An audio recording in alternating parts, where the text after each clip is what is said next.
ఛాతీలో నొప్పి అంటే మొత్తం చెస్ట్ పెయిన్ అంట తెలుగులో ఛాతీలో నొప్పి. ఛాతీలో నొప్పికి ఛాతీలో అవయవాలు అన్నీ కూడా కారణం కావచ్చు. ఛాతీలో ఏ అవయవాలు ఉంటాయండి? పైనుంచి చూసుకుంటే చర్మం ఉంటుంది, తర్వాత పక్కటెముకలు ఉంటాయి, పక్కటెముకల మధ్య కండలు ఉంటాయి. ఇది పక్కటెముకలు అంటారు, రిబ్ కేజ్ అంటారు, పక్కటెముకలు అంటారు. పక్కలుగా ఉన్నటువంటి ఎముకలు. దాని లోపల అది ప్రకృతి అమ్మవారు ఎందుకు పెట్టింది అంటే లోపల ఉన్నటువంటి ఇంపార్టెంట్ ఆర్గాన్స్ని అది ప్రొటెక్ట్ చేయడానికి అలా ఎముకలు పెట్టింది.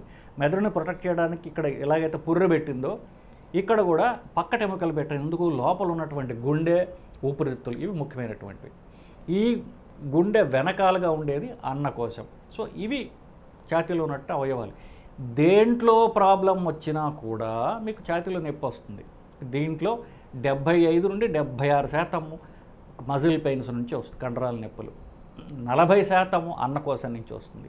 30 నుండి 33% మాత్రమే గుండె నొప్పి వల్ల వస్తుంది. బేసికలీ మిగతావన్నీ అంత సీరియస్ ప్రాబ్లమ్స్ కావు, కామన్ అయినప్పటికీ కూడా.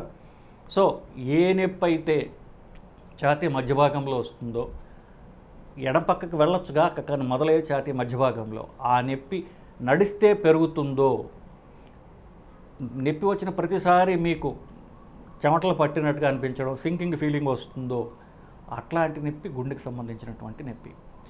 గుండె నొప్పి ఎప్పుడు తెలుస్తుందంటే నడిస్తే పెరుగుతుంది. నడిస్తే అంటే ఎగ్జర్ట్ చేస్తే, నడిచినా, బరువులు ఎత్తినా, మెట్లు ఎక్కినా అప్పుడు పెరిగే నొప్పి గుండెకి సంబంధించిన నొప్పి. సో మిగతావేమీ కూడా గుండెకి సంబంధించినవి కావు.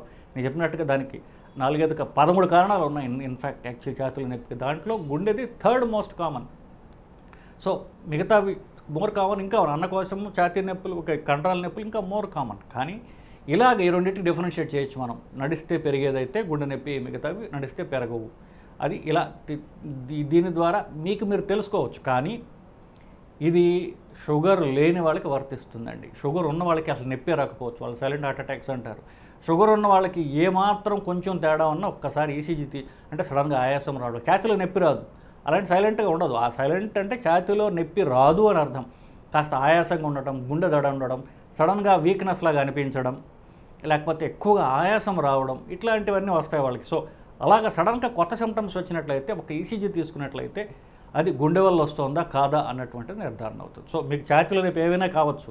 ఇది మీ ఎడ్యుకేషన్ పర్పసెస్ కొని చెప్పినా కూడా ఈసీజీ అంటూ ఒక్కటి తీసి అది డాక్టర్కి చూపించినట్లయితే మీరు కాస్త సేఫ్గా ఉండొచ్చు.